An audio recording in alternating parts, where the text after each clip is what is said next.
Yo, everybody, what is good? This is your boy Sean, aka Puff Comics 83. Welcome back to another episode of Talking Movies, where we talk Lords of the Ring, The Return of the King, the final part of Peter Jackson's epic trilogy of the Lords of the Rings. Welcoming today my co-host, my partner. We've been doing this for like 2.5 years.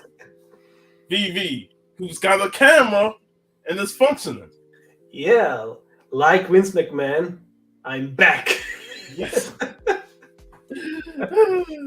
And hopefully you won't be selling out to the Saudis.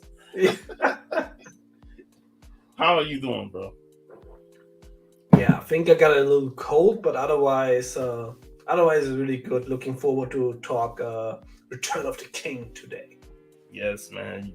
I also have a cold, but we're gonna battle through it because we've been prolonging this trilogy for a while. Yeah. So, we gotta wrap it up with the Return of the King epic movie. Probably one of my favorite of the three. And that's not the slight to the other two, because I think each movie has something different and they build upon each other. But this is like one of the best conclusions of a trilogy that you can ever watch in cinema. Yeah, I mean it's one huge journey. So I never even like seen it as I see it like as a chapter. Like Return of the King is like the third chapter of the Lord of the Rings. And I like that each movie ends without like having a major cliffhanger saying like, oh, you left it off like that. Like, nah, they end that specific chapter to start a new chapter. Still was a pain in the ass to wait 1 year in the cinema, but yeah, I think they ended it really fair.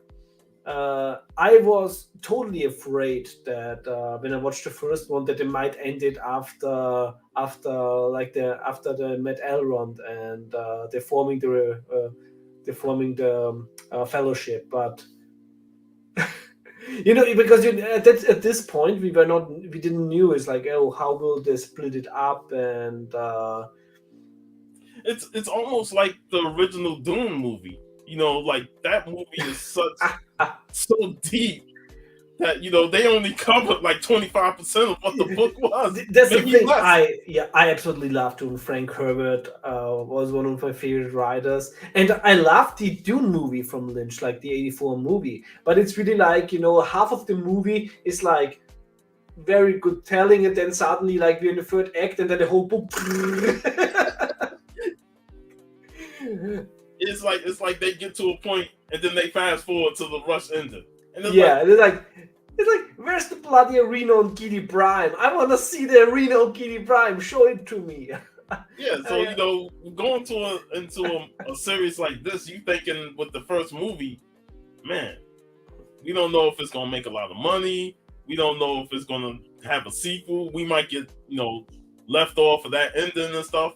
So there's always doubts when it goes to these franchises like this. That was such a miracle back then, and it was so good that they shot like all three movies at once with the Lord of the Rings. And I think you can also tell because it's just seamless. Mm-hmm. Like they didn't have a pause. They lived together like for over 1 year, and they shot all three movies. And this is, I think, the Lord of the Rings, the whole franchise is just it's like this is how it should be done, shooting a trilogy if you have planned everything out. The big thing what I hate nowadays is when they when they want to start a franchise, and then they depend on it that the first movie does well, but the whole movie is just a setup with no satisfying ending, so nobody want to watch it. Yeah. Can you hear me? I can hear you, yes. Okay. I thought something came up and like, oh shit, the sound like changed, and I'm like, what's going on? So, no more technical issues. Yes, we don't need technical issues, man. I was worried as hell.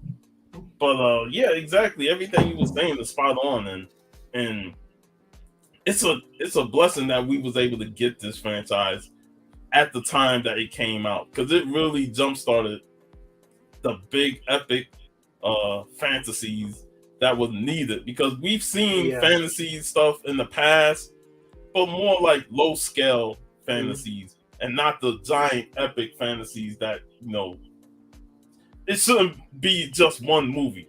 Like Exactly. there's Yeah. multitude of stories that you could tell in, of course, multiple movies. And Mm. Lords of the Rings was the biggest one to come out of it because of the deep knowledge of the books that J.R.R. Tolkien did.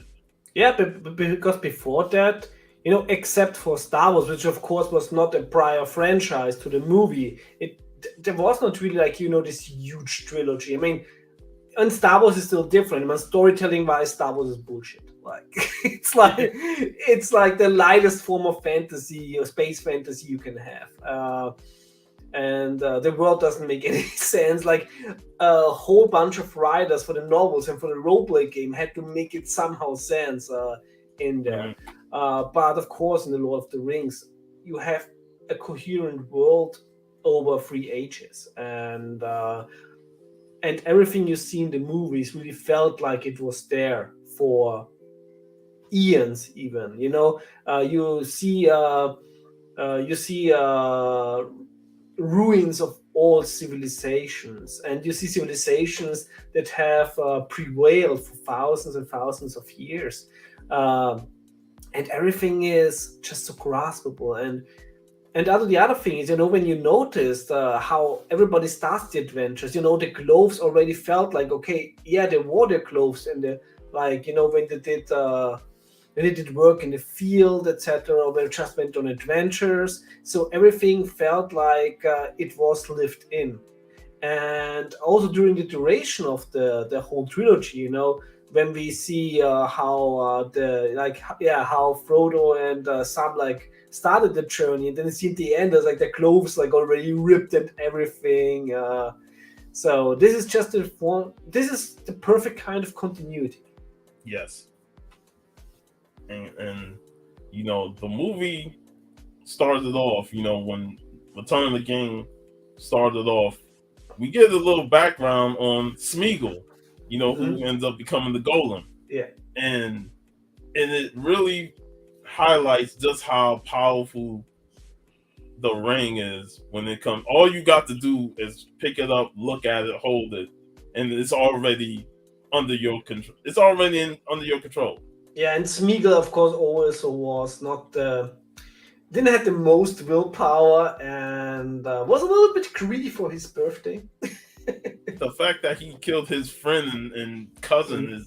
is like, that shows how powerful the ring is. That it just completely warps your mind to the point where you want that ring. You want it in your hand. You Yeah, know, I mean, just think about it. It's like you and Jeff are going comic hunting, and you're like in a long box, and then both have the hand on the same like Vampirella book that you want. I don't know. I don't know if I would kill him for it, but I'm not going that far. That's But I see what you're going. Yeah, I hope Jeff. I hope Jeff catches Yeah. a replay on that. Yeah. But yeah, the complete corruption of the ring, and how it turns somebody into wanting it and adoring it to the point where you're willing to kill somebody for it. It just shows that he may have been friendly prior, but the ring corrupted him, and then you see his slow deformity and turn into the golem, and it's pretty gnarly how his Yeah. transformation went. There you can really see, how the ring prolongs your life, but it really takes like it. The rent is high for you for the age you get. And it's so different between him and Bobby though. When he had the ring all those years, he Mm. didn't decay like Smeagol did. Because it's also with Bilbo is Yeah. like I said last week. It's I think that Bilbo is probably one of the creatures with the most willpower, like in all Middle Earth. He was the only one who gave up the ring, like on his own free will. Of course, Gandalf had to help a little bit, but at the end, Bilbo left the ring behind and went for one more adventure, which Yeah. also turns out is not even the final adventure, since there's still one adventure ahead of him. And once he let go of the ring, he slowly start to age, like really age by the end of the third movie. Yeah, the age is also catching up then.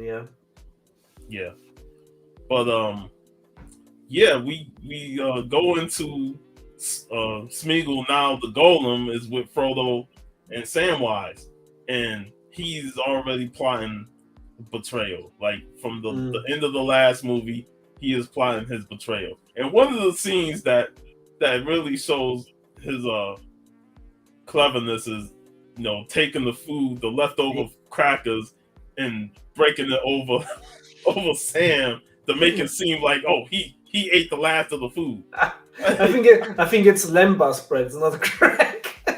Look like crackers. Yeah. Look like crack. Yeah. But it shows you that he'll do anything he can to set up the divide. And Frodo was already under the guise of the ring. Yeah. So the ring decepted him even to let Sam go. Yeah, Frodo also. I mean, what comes additionally with Frodo, of course, he was wounded by the Morgul blade, so he's seen the other side, and of course, this makes him also like easier corruptible by the ring. I mean, despite that, Frodo carried the ring like a champ. Mm-hmm. He also needed a little bit of help in the end, not only by Sam, but it's also like, this is so wonderful because when Gandalf said, that they should not harm Gollum, because who knows what part he has to play in the end. So a little foreshadowing in the Fellowship in Moria, but it's just so magnificent how everything comes together in the end, and also that we then finally at the end realizing, oh yeah, all these people haven't seen each other like in quite a long time. Yeah. So when they meet again, we also see at the beginning the demise of Sauron, and yeah, that always was kind of a gut punch to me because he's such a great character and villain. That ouch. But it was well acted, and Christopher Lee just did a phenomenal job. Yeah. That was one of the biggest crime, and Christopher Lee hated it. Like that, this scene was not in the cinematic cut. In the cinematic cut, they just left Saruman's end untold. So of course he was happy that it was in the extended cut, but they also said, no, this is a scene that also has to be in the cinematic cut. I don't understand why they didn't put that in the cinematic cut. It's an important character death that needs to be shown. Yeah, because the whole time is like, hey, whatever happened to Saruman? Like, did they just send him into exile or something? I don't know. So this was such an important scene, so I'm very happy. This was the scene I was looking most forward to when the extended edition came out, because I really felt that it stole something after the cinemas. I was, of course, I've watched it 5 times in the cinema. 5 times, and you wait for the extended cut to watch more times. Yeah, it is. I think I just had dates to to see it one other time. And it's interesting that the scene that you leave out have the most impact, and them not having that scene in there, like you said earlier, it's like you start wondering like what happened to him. You didn't see him die at the end of Two Towers, so it was jarring. Watching the thing. That's why we always say, once you watch the extended cut, the theatrical cut kind of goes out of your mind. Yeah, it's like the theatrical cuts are like, they're basically like a teaser. It's like you went to the cinema, you saw the trailer, and then you're waiting for the extended edition. Yeah, So the cinema cut are basically the trailer or the teaser for the real thing. I yeah, could never imagine myself ever touching the cinema cuts. Like, not because they're bad, but because the extended cut are the real versions. you want the full experience. You don't want Yeah. half the experience, which is what the extended cuts are. They're the full experience of the movie, what they're supposed to be. And the other thing I was so much looking forward to, because this is something that sadly we have not seen before, because the animated the Bashki movie ended before that. But finally, we witnessed Sirit Ungol Shelob's lair. Mm. And I was so curious how they were going to do Shelob, because, which is a fun fact. I was confused when I watched it the first time in English, because I had only read the Lord of the Rings in German. Of course, I've seen the movie first time on German cinema, because back in the day we didn't have an English cinema. So in the German version, Shelob is called Kankra. So it's like, who's Shelob? The design was great. Was though. great. I mean, yeah, because go ahead. yeah, because in the books, it's never they never say that Shelob is a spider. No, it's just like it's a creature that features of a spider. So of course you can go quite fantastic with the design. I think they went a little secure, but still, only thing you have to do is make a great animation of a spider, and it's going to be creepy. Yeah, and the introduction of that Shelob was how Golem got Frodo to send Sam home after the whole thing, and he leads him into the tunnel, because Frodo's like, is this the path to Mount Doom, to Mordor? And he's like, yes, just keep going further, and you already know that it's a trap. Know it's a trap, but because already Gollum already spoiled it, yeah, So she's always hungry. always. But I just love how it just you could just see the creepiness within the area, the webs and stuff like that, and I love how Shelob just appears out of nowhere behind Frodo in the darkness. And just like says, if you could go back in time, like basically like Shelob's grandmother, like Ungoliath, is a way bigger spider. Like Shelob is but like a pup, a whelp. Well, that pup was giving Frodo the business. Yeah. And that pup is definitely one of the highlight scenes of the movie. Frodo versus Shelob, and then Frodo versus Golem. After he escaped Shelob, and I like how after Frodo dealt with Golem, Shelob kind of sneaks up over him and was able to poison him with her talent.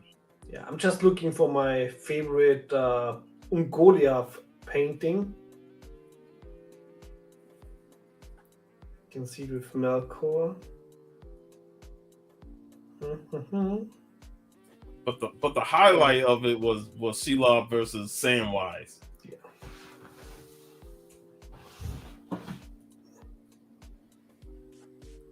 Nice. Yeah.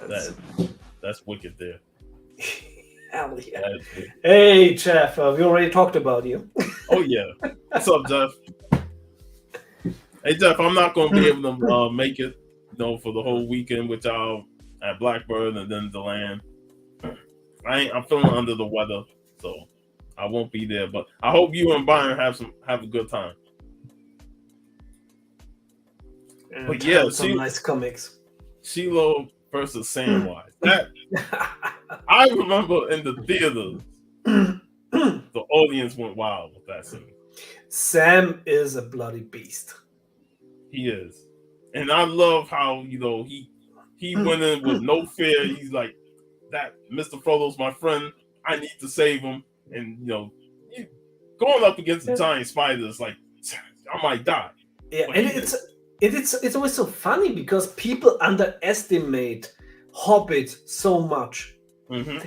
and yet nobody underestimates a dwarf. Like, that's so weird. Well, is it because they don't have beards? They Or they don't walk look. barefoot? But like, what they're working every day. They're doing hard field work. Like, don't underestimate a hobbit. They're like fierce.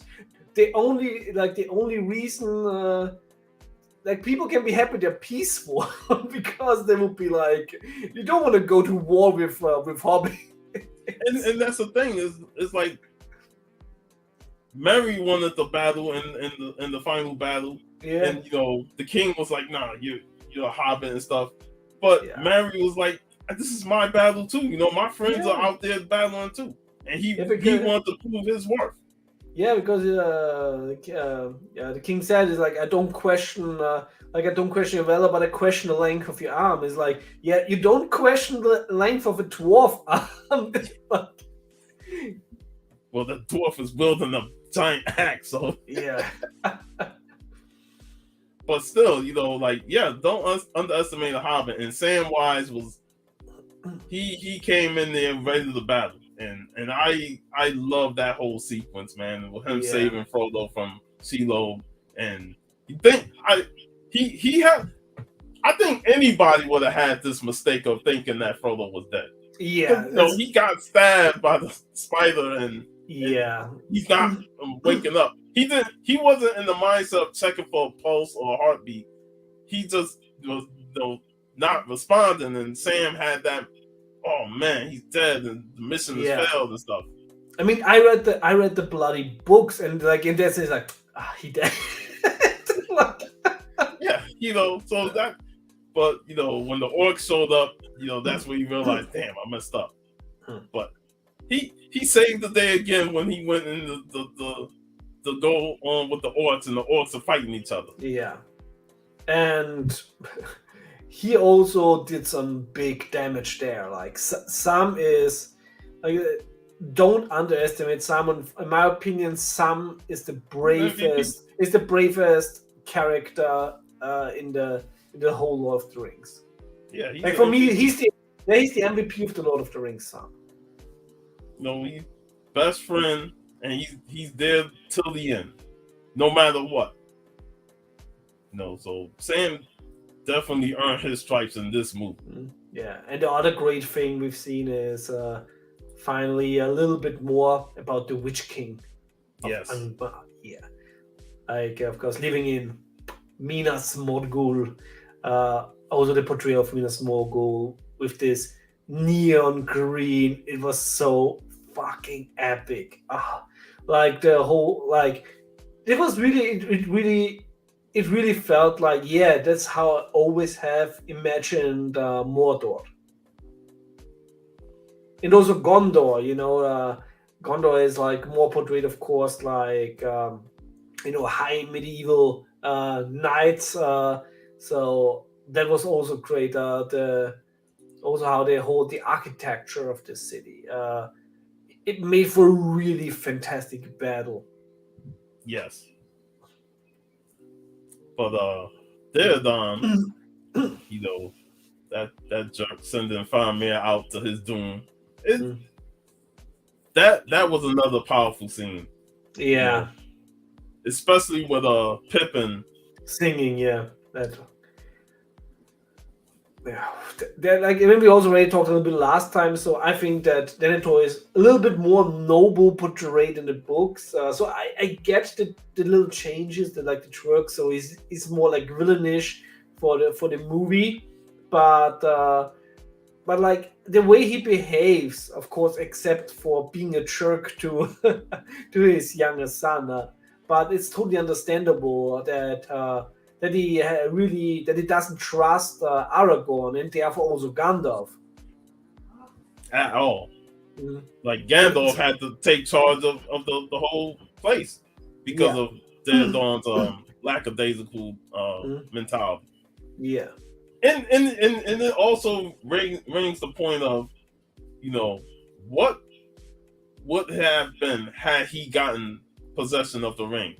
Had Faramir brought Frodo to him.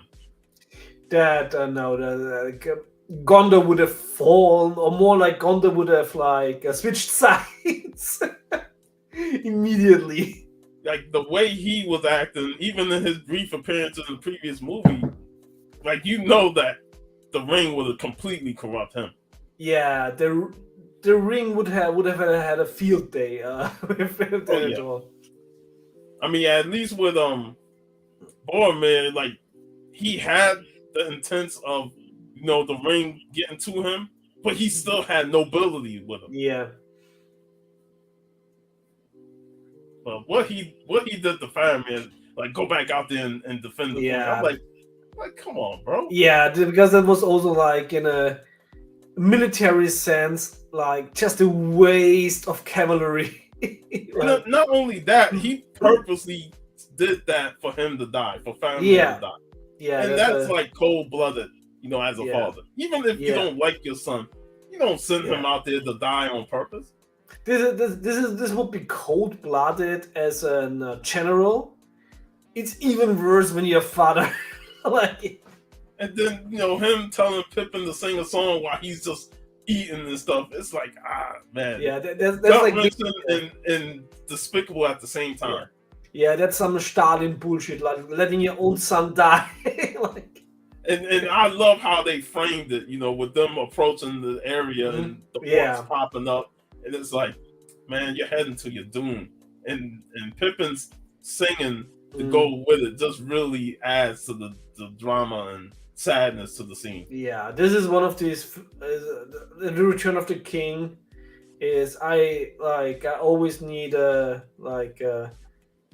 always need something very close to wipe the tears, because the tears are consistently coming because of the epicness, because how emotionally the story is, and it's whenever I finish watching the Return of the King, of course, after watching it to get like with the other movies in mostly over 3 days, because I can't take it. I wouldn't be able to take all movies after a while emotionally. Mm-hmm. But after the Return of the King, I always need like an emotional purge. I'm drained. It's draining, especially but in a good kind of way. In a good kind of way, yeah. For these extended cuts being 3-4 hours long, it's definitely draining, but it's well worth the watch. It's not even the time that is draining. It's just it's emotionally draining, because it's so heavy. It's all the themes are so quintessential human, and what really the Lord of the Rings is also it's giving somebody hope in the face of death. Because as one of the most fantastic quotes of Gandalf, that is there, when Pippin asked him, like, I didn't think that this is the end. Like, this is not the end. Mm-hmm. Like, death is just another journey. And I think this is one of the most emotional quotes, maybe I wouldn't say in cinema history, I would even say in literature. Like, Tolkien was such a fantastic writer, and like there is not one sentence in there that is just there because it's a filler. Everything means something. Maybe it means something little, maybe it means something big, but everything in there ultimately connects with you, because it's so human. It's perfection. There's no wasted words in this film. That's the best way I say it. No wasted word. All parts of the dialogue has an importance to it. Yes, exactly. One of the interesting things is the lighting of the beacon, and how they do that. You're immediately you're getting goosebumps, when this happens, and then and Rohan answers. I'm getting goosebumps right now just thinking about it. But the way they light the beacon in each point of Middle Earth just to reach Rohan, is amazing, and definitely old school light. it's how they communicate. yeah, it's I think like don't put me on trial for this or something, but I think this started in the Crusades when the Knights Orders built their castle, so one castle can always see another. So when uh, the Saracens attacked the Christian castles, so that one castle could signal to the other castles, they need reinforcements. And later on, the Teutonic Order brought this concept from the Crusades also to Europe on their own, when they built like in the Balticum, like the same concept. Um, so of course, this is something that was also done in medieval times. Yeah, and I like how Gondor is right there, and Mordor is just shadowing Yeah. everything with its fire on the other side. And Pippin and Gandalf have great conversations while they see that the war is really going to come, from that angle, and it's just great acting and great cinematography with how they do these shots. Yeah, and also one scene what I was so much looking forward to, which we only got in the extended scene later, is when Aragorn leads the armies to the gates of Mordor, and we finally see Sauron's mouth, Hmm.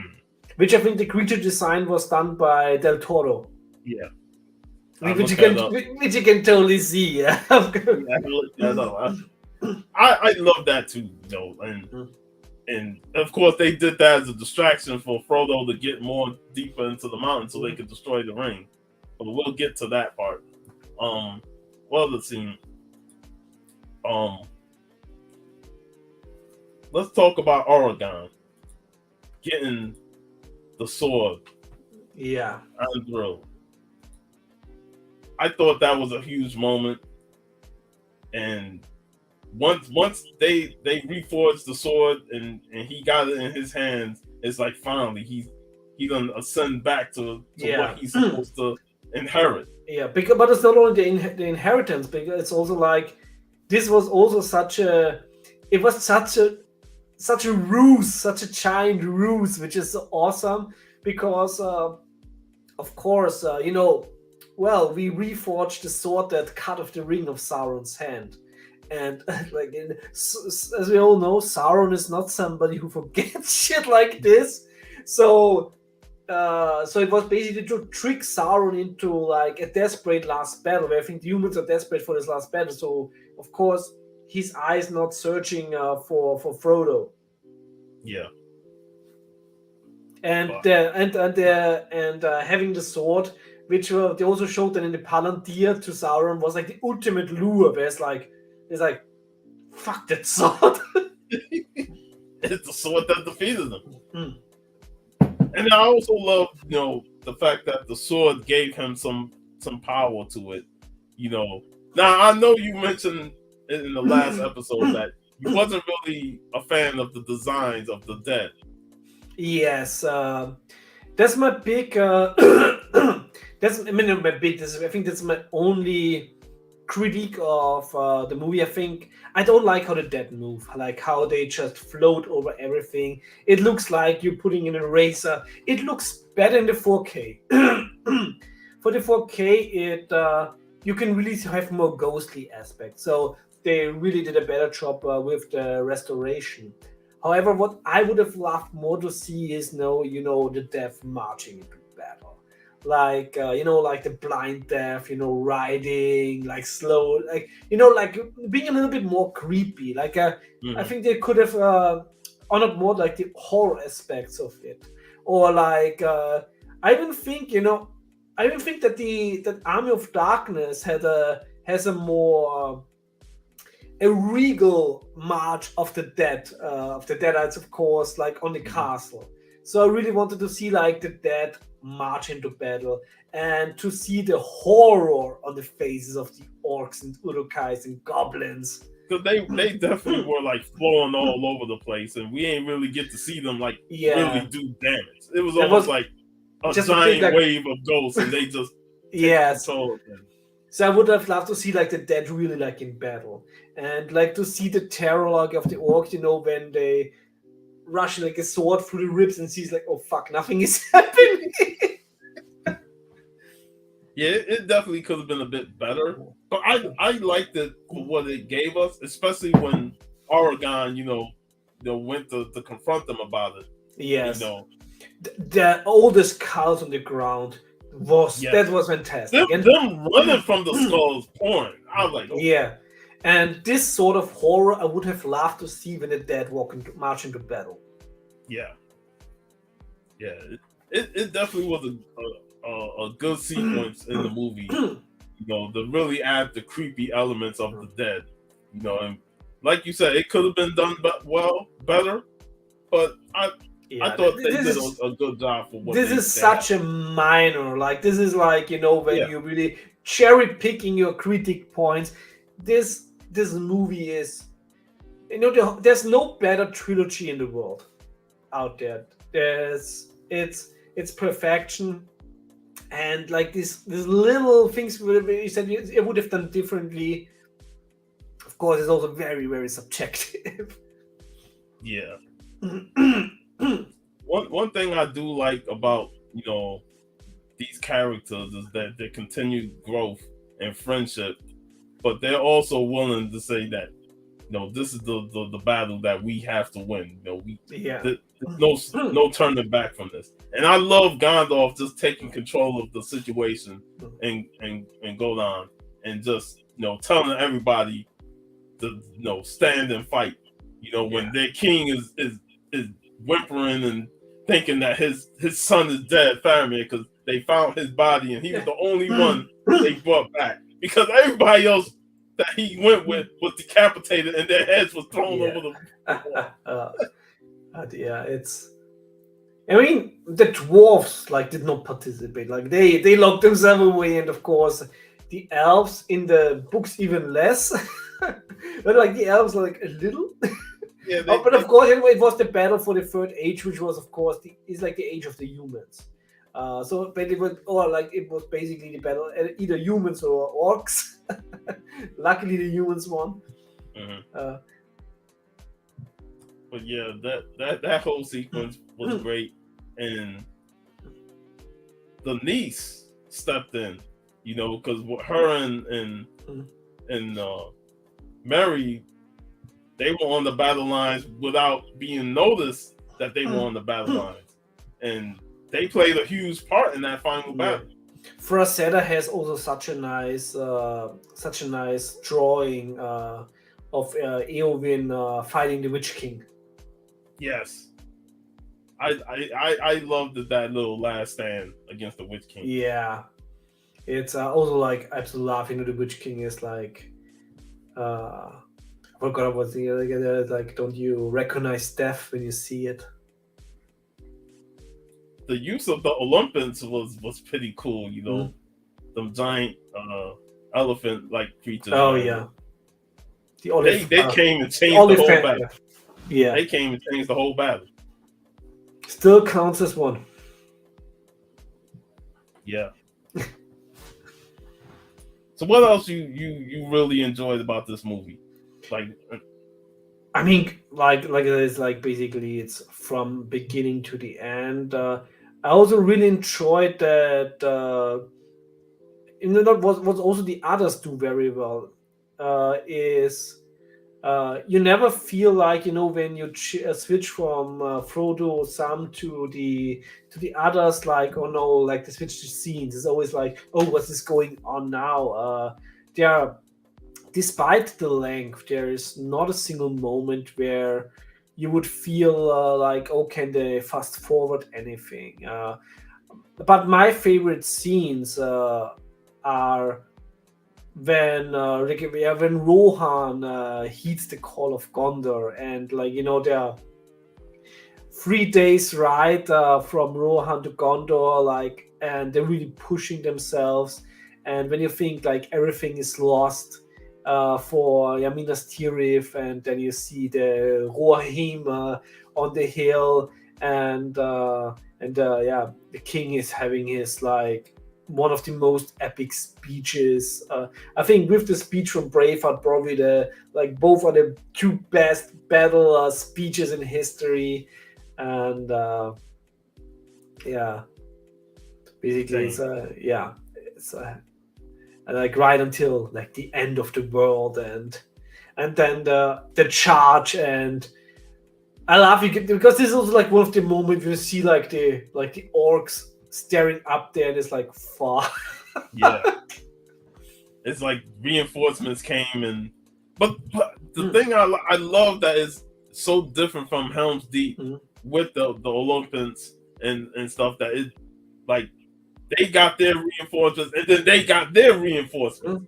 and then the Yeah. reinforcements that they originally had got cut off by the dead, Also, twice. yeah. Also, what I also, I mean, just like not part of the movie so much, but what I also love about the Return of the King, it gives me one of my favorite "your mom" jokes. Like your mom is so fat, like she's opened the gates of Mordor.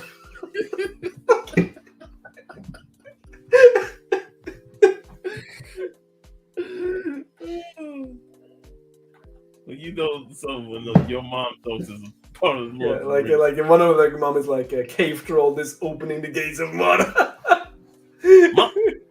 My my one of my favorite parts is towards the end when Frodo and Samwise finally gets inside Mount Doom.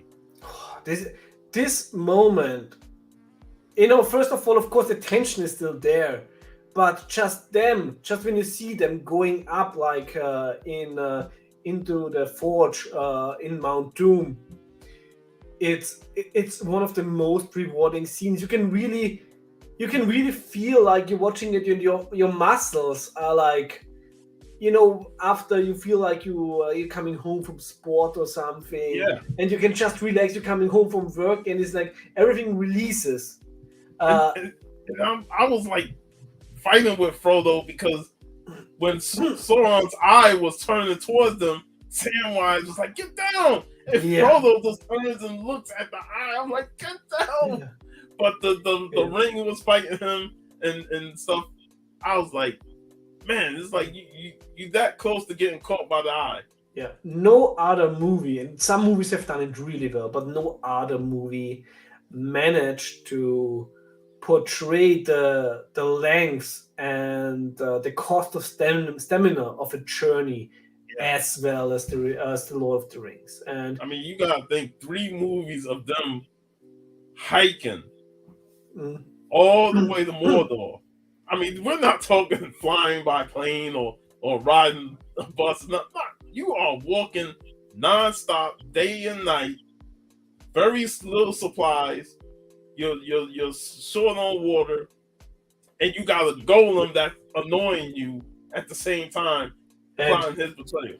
and through fucking marches of the death, and it's Nearly dying. It's amazing. By the time we get to them at the side of Mount Doom, the fatigue, the wear and tear, it showed so much of what they've been through to get to this point. And yeah, then when they get inside, all Frodo has to do is throw that ring down there. But the ring was like, yeah. "You love me. You love me, don't you, Frodo? You don't want to throw me in there. You don't want to throw me This in there." this scene was done so well. Yeah. And Elijah Wood played it also perfect. Because you have this relief is there. It's just like just the tip, like the final push. Just put the ring in, and then you can see he's not throwing the ring in. And Just just like the original king that didn't want to throw it in. and this is the big moment of Gollum. Yes. He go full on evil in his attacks towards them. Yeah, And because it's like he wants his precious back. yeah, And like he's not gonna take it no more. He wants Precious. And the final shot of him falling into the pit with Precious. this is like not only there would have been so many ways to do it, and every way would be wrong except for this one, uh, because it's like it's Gollum's happy end. It's the happy end that he deserves. It's like, it's like he's the last one who possessed the ring. He went. He's the And final ring wearer. and even falling into the pit of lava, Yes. he still holds the ring up Yeah. high, as if to Yes. say he's trying to save the ring over Yeah. himself. And he deserved this ending. There was no. He would have not deserved any other ending than this. And it also shows. It shows uh, with how much dignity Peter Jackson treated every character. Mm, exactly. Oh, except for Gimli with some jokes. But Golem definitely went out the right way, because he's a tragic character. Yes.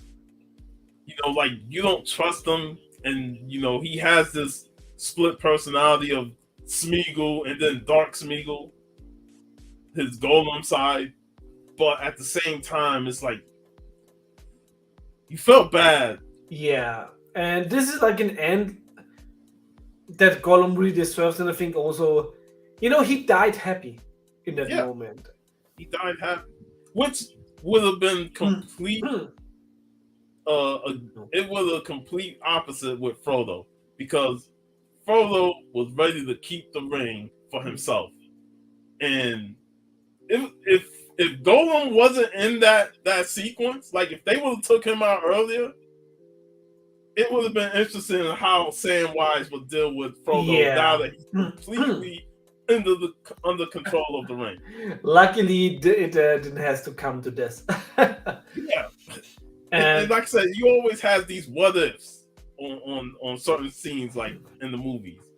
And this was probably the biggest. What if Golem was taken out early, and we got to this point, and Frodo's like, "Nah, I'm keeping the ring." yeah, and of course, since Sauron has bound most of his power into the ring, when the ring is destroyed, everything falls apart. Everything falls apart, and it's such an intense sequence.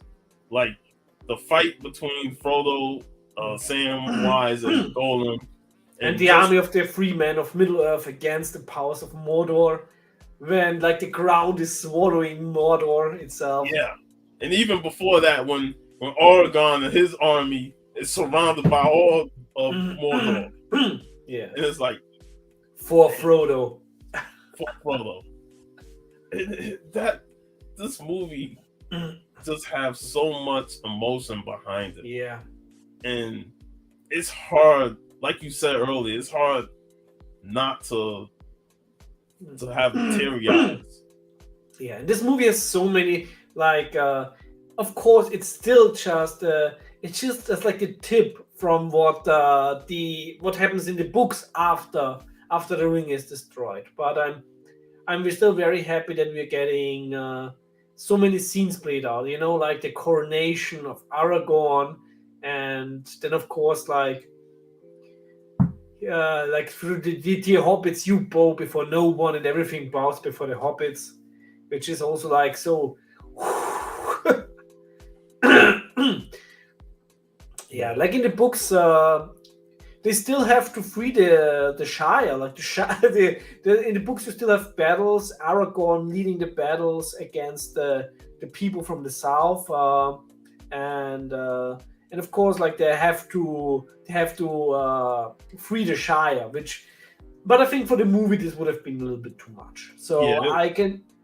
it would have been a bit way dark. I had that Shire been attacked and stuff. Yeah, They had at least wanted Frodo and Samwise to return to a happy home. Yeah, exactly. Yeah. So maybe they could have done like an hour long after credits. But yeah, it's there's so many things that were in the book that they didn't put in the movie. But with all these scenes, I understand it. And if somebody wants to know, the scenes are all awesome. It's just read the books. You're getting you're getting so much work from it, but and then you will also see it, but reading it, and then you see, oh, this scene is so cool. Okay, but I get why it's not in the book, because in terms of the dramaturgy of feature film, it would have it would have broke with the The theme, with the flow. yeah, with the flow. It would totally have broken the flow. Yeah. Like one of my favorite scenes in the book is, of course, that when the hobbits were still on the way to Bree, is when they also were like in a tomb with undead before they right before they visited Tom Bombadil. Tom Bombadil are always, but it's like both scenes, as much as I love them, it's like like would I have enjoyed them in the movie? Probably, but I can totally see like a broader audience like feeling like a little bit confused why this is at that moment there. But of course, within the books, it's whole everything makes sense. Wasn't there a scene? I think it was this one or Two Towers. We didn't mention it, but that small scene where they were going through like the marsh waters or the muddy Yeah, waters, and you see the bodies, yeah, the dead. the dead bodies in there, and Frodo falls in there, and the dead bodies, the ghosts of the bodies come alive, to try and come. I thought it was inconsequential, but it looked real good towards Yes. when they showed it. Like if they wouldn't have had that one in the film, would have still worked. But it's also something where I'm like, I'm happy it's there. Yeah, because Oh, it don't add much to it, but it's a nice sequence that shows. yeah, I think they left it there because of course they put Shelob into the third movie, Yeah, so that Sam and Frodo also had some action to do, not just like wandering around. and plus, there, there's parts of Mordor that are very dangerous. That they if they really want to highlight that sequence of how bad that area is, they could have showed more of that. But Yeah, they even want with to maintain the dead that was going to be in Mhm. Return of the King, so they ain't want to do too much with the dead. Yeah, the only thing that is missing is the song where there's a whip, there's a way. But yeah, this Return of the King is just phenomenal, man. It's Yeah. one of those movies like I rewatched it again and I'm like This is peak cinema. peak. It never has been. That's the thing that disturbs me. Is I think that Hollywood took all the wrong lessons from the success of the Lord of the Rings.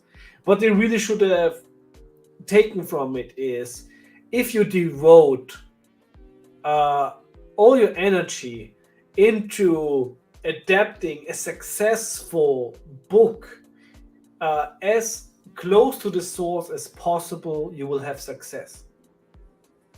Yeah. Because this is how you get the core audience, and this is how the word of mouth will reach the others. Because let's face it, before the Lord of the Rings in the cinema, of course it was a book that people loved, but it was still very much that if you talked with somebody else and you were talking, oh, the Lord of the Rings, you had like this immediate connection, because not everybody knew the Lord of the Rings. So it was still like this like this basically your entry into a group of fantasy fans. Like it's like basically it's like the Lord of the Rings was the gatekeeper for fantasy.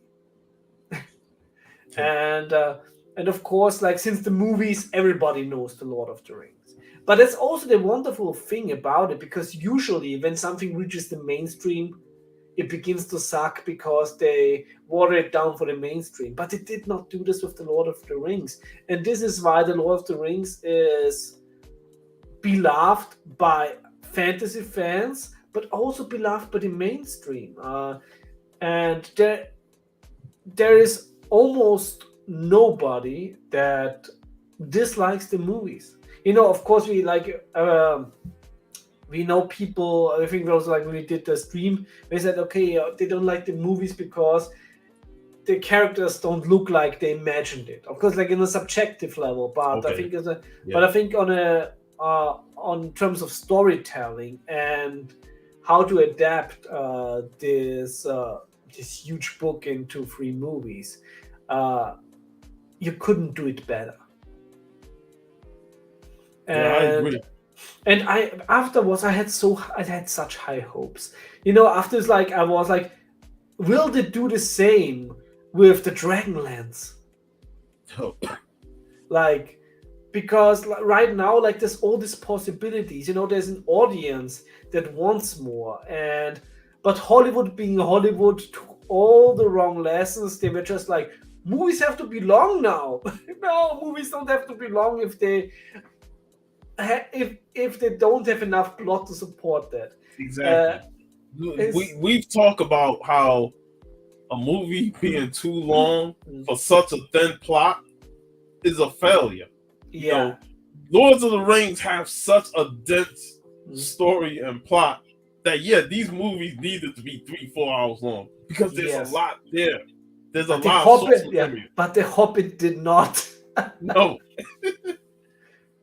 Yeah, so sadly, because I think if they would have done the same for other fantasy books that are beloved over generations, those movies would have had the same success. You know, everybody knows Gandalf now, and if they would have done Dragonlance, just imagine like Raistlin being introduced to audiences, like a character that is is so all powerful but also so broken, uh, that I think Raistlin, if portrayed properly in a movie, would be most likely one of the most beloved characters in cinema history. Mhm. And Yeah, there's so many fantastic franchises out there that would deserve the same treatment as the Lord of the Rings. But as and we know, sadly today, not even Lord of the Rings stuff gets a good treatment anymore. sadly, Yeah. but it's also a credit to Peter Jackson and the people who worked on this Yes. movie. Their love for Lords of the Rings and Tolkien really showed throughout these three Yeah. films. And, you know, I don't think anybody else could have done it better than Peter Jackson. At that point of time, for sure not. You know, there's only one person nowadays that gives me hope. As we have talked already about Dune, Villeneuve, one of the best. I think Villeneuve is, along with Eggers, who did The Witcher and Northman, one of the best directors when they do something, I trust them. Like they have established a trust. So like, okay, when you do something, I don't always know if the topic fits my interest, but I know I will Hmm. get a proper movie out of it. And so I had high hopes for Dune, because I already knew, you know, Villeneuve from Arrival and other stuff. So like, I was like, okay, I know he can do it, and then he totally nailed it. And that was the first thing that I wrote online after I've seen Dune is not since the Lord of the Ring movies I walked out so happily after filming this, like with this awe, with this sense for wonder. Like I felt the same again, like I did over 20 years ago when I watched The Lord of the Rings. And I can't wait this year to see the second Dune, where we finally, for the first real time in cinema history, if we don't count the sci-fi series, we really see the first Dune book properly filmed. And that's what is necessary. You know, when you do something like Doom, that's such a massive undertaking when it comes to the project. You need 2 films or more. Yes. This is so sad because, you know, I still love the 84 movie, but it bit off more than that can chew. which between studio pressure and the amount of source material that you got to work with, it's like, how am I going to fit this? Is this going to be a 5-hour epic or something like that? It's like, I'm just saying, I love him to death. Rest in peace and everything. Like, but yeah, I just forgot the name. brain malfunction. Yeah, I just I get my brain malfunction. One of my favorite producers, Dino De Laurentiis. Dino De Laurentiis, of course, the producer of Dune.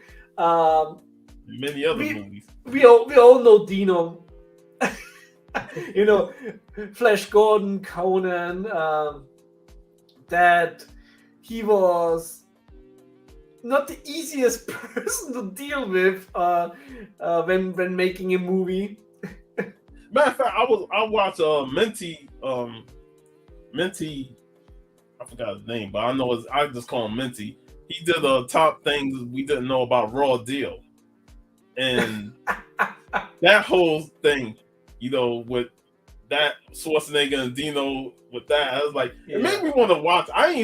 Raw Deal was probably one of the Arnold movies that don't get talked about a lot, and it's like, I'm gonna watch that one day. Maybe we'll talk about it, because I was like, I want to talk. Yeah. The Arnie movies that don't talk about, like that, Red Heat and stuff like that. Because it really feels like a 70s movie. It feels like it would feel like a movie that Arnold did earlier and not like after already he was successful. But I really like Raw Deal. I was like, of course, it gives us like awesome one-liners like "You should not drink and bake." Yeah.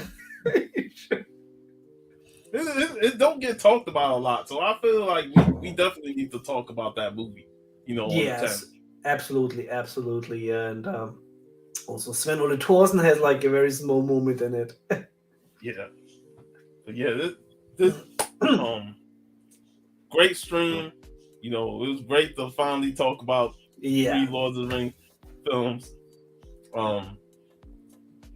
Hopefully, we're not done with Lords of the Rings, because we still got the Ralph Bakshi movie to talk about. And the other cartoon, of course, the Return of the Rings cartoon.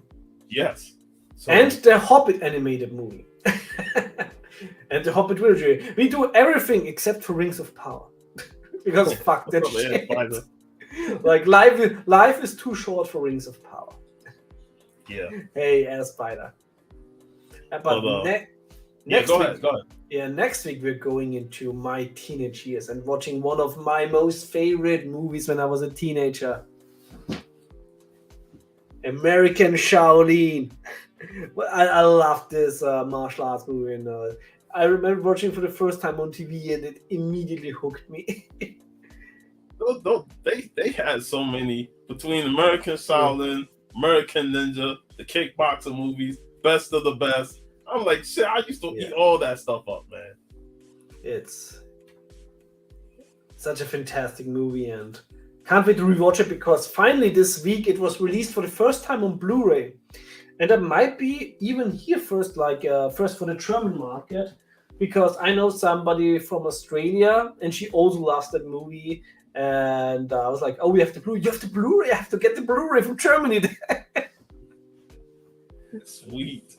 Yeah. And also another movie we might revisit, and we talked about it, The Last Dragon. Yes. There's been topics about Shonuff being a bully and stuff. I've been loving hearing different takes on that. Yeah. The Last Dragon is really something we have to revisit.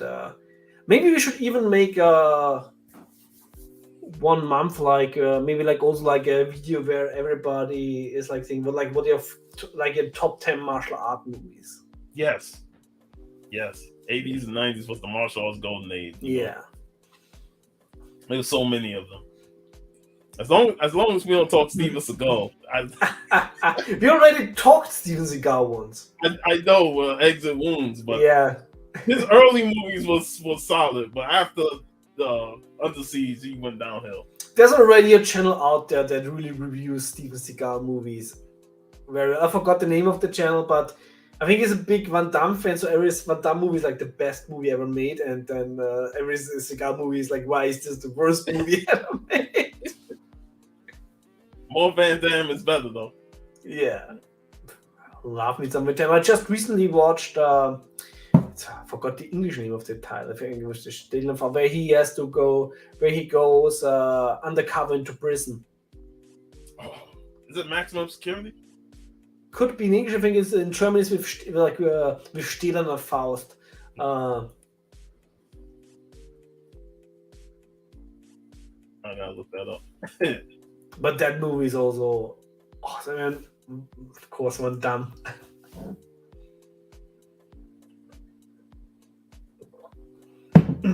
But yeah, that'll do it for this week. We'll talk American Shaolin next week.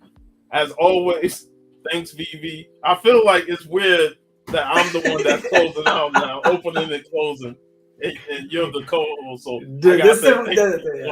that's the way it is now. Like, and now I can bask in the glory of being thankful.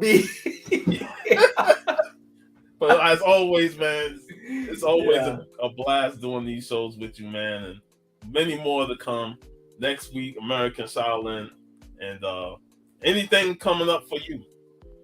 I forgot. Since I don't have a channel anymore, I forgot. Damn. Well, you can visit my channel for the vast wasteland. Well, make sure y'all follow him on Instagram. That's where you can find him. Yeah, I forgot, man. And you know what the sad part is? Like, all those videos are gone of us, man. I'm like, fuck, man. I really like going back and revisiting some of our old videos. Well, but it also gives us a chance to revisit some movies. You know, we have to take the loss with the opportunities that bring. Yeah. But as always, it's been a great time. Peace out, y'all. Yes. Make sure y'all have a great weekend and tune in for the Comic Call crew, because we're gonna talk about Vince fucking McMahon. I'm looking forward to it. Last week was already awesome. Yes. So, great week. Have a great weekend, y'all. Peace out.